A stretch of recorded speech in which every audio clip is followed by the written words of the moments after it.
Hello, folks, and welcome to another episode of On the Call, where we're shining light today on my good friend, Tracy Wilder. So please care and share. Hello there, Tracy. Hi, how are you? Hi, I'm doing great. So we're going to get right to it, Tracy. First of all, I want to get a little bit of background prior to the acting. Prior to the acting, I had a very big life before I started acting. I started acting when I was 40. That's when I figured out what I wanted to be when I grew up.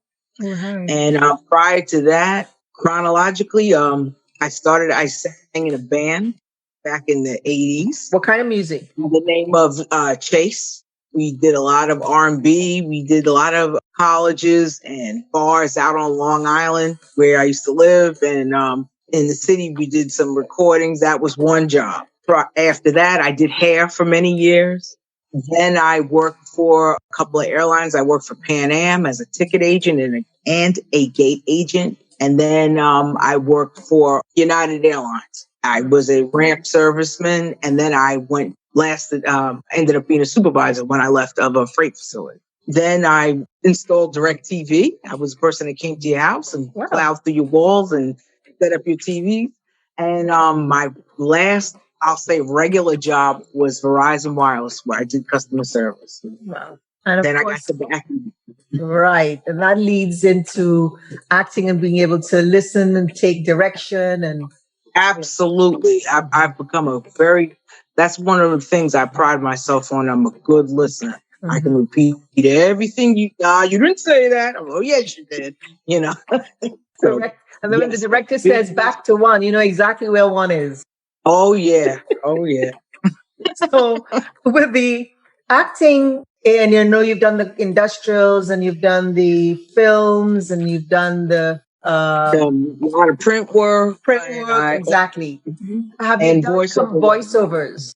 Right, voiceover work. That was I enjoyed that because it's less things to worry about, but it's all the voice. And I do love doing that. One of my favorite jobs I did was a spot for Delta Airlines.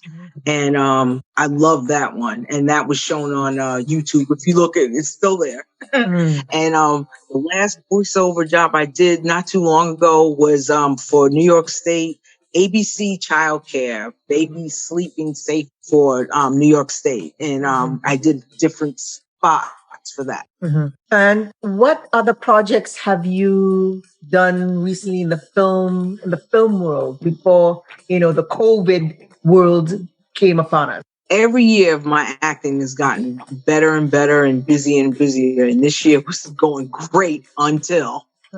And the last couple of jobs I did is I have a reoccurring role on a new series on the Apple TV network, right. And it's called Little Voice. Nice. And I play Nurse Wanda. Mm-hmm. And that's one job. I also had a co-starring role on a new Netflix thing called Hit and Run. I did that. That was all around the same time.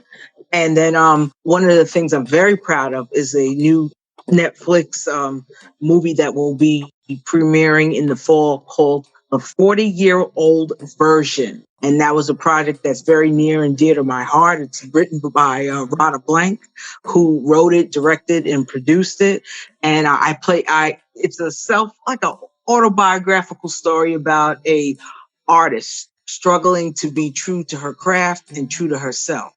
And I was her stand, and I have a small role in it towards the end, but I was there every day. And I knew about the story when it first came out, when she was in the middle of writing it, and to see it develop and be born into this great monumental film. I can't wait for that to come out and everyone to see it. Now, is it called 40-Year-Old Virgin, or version? Version with an F. VERION, version.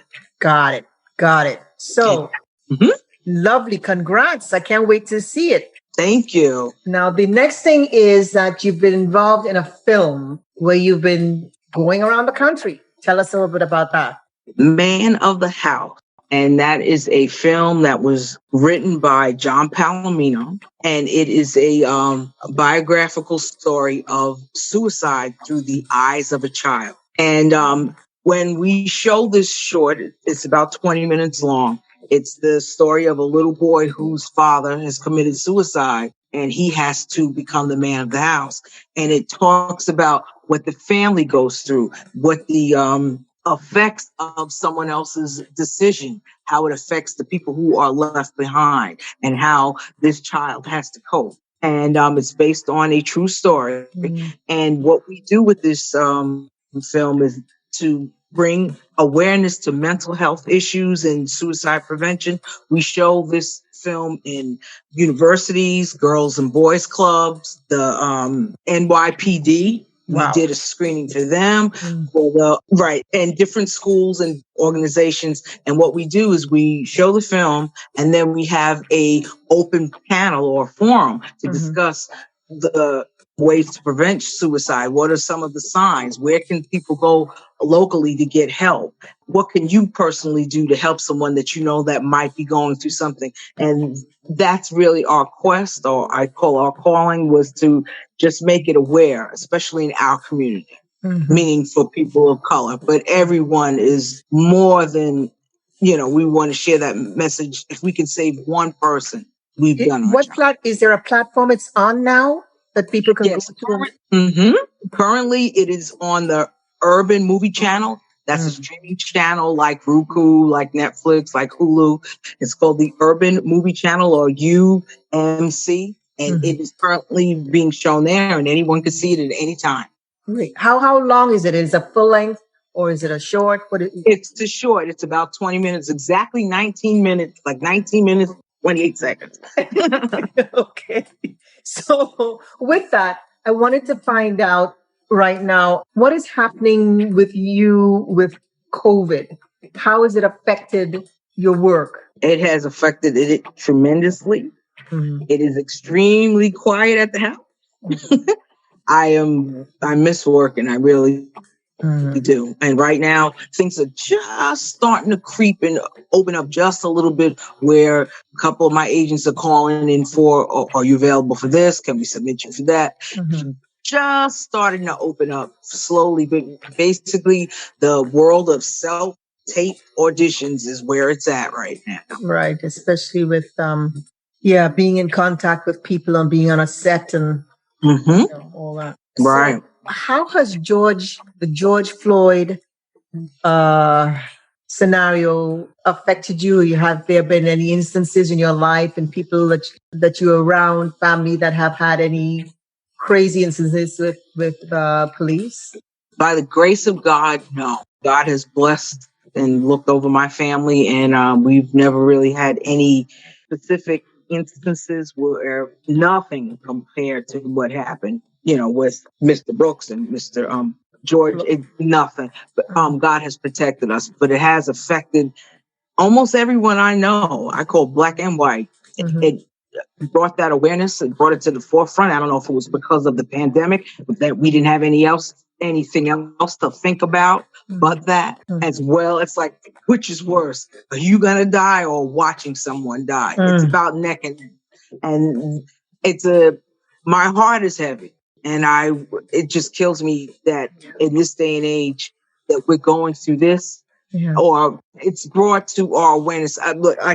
Growing up in the end of the 60s, early 70s, and I didn't expect my kids and my grandkids to have to even think about something like this now. So it has affected me, and it kills my heart. It's something you don't want to wish on anybody, right? Not even your worst enemy. Not if you have a soul, right? I hope we things happen legally and strategically to make the reforms and changes that are necessary. That's it. Absolutely. Absolutely. So let's get back to a happy space. That would be, what kind of hobbies are you entertaining right now based on where we are, this lockdown? Well, my lawn has never looked so good. And, and I started a victory garden right when everything first happened. I usually do a small garden just about every year, but I really kind of went to town this year. I said, well, if we can't get to the store, I guess I'll be a vegetarian and we'll be okay. So I've done pretty good. So listen out for a call from me in a couple of weeks because I'll have a little visit for you. Of some extra some veggies coming. Yeah. I could deal with Absolutely. Absolutely, girl. All right.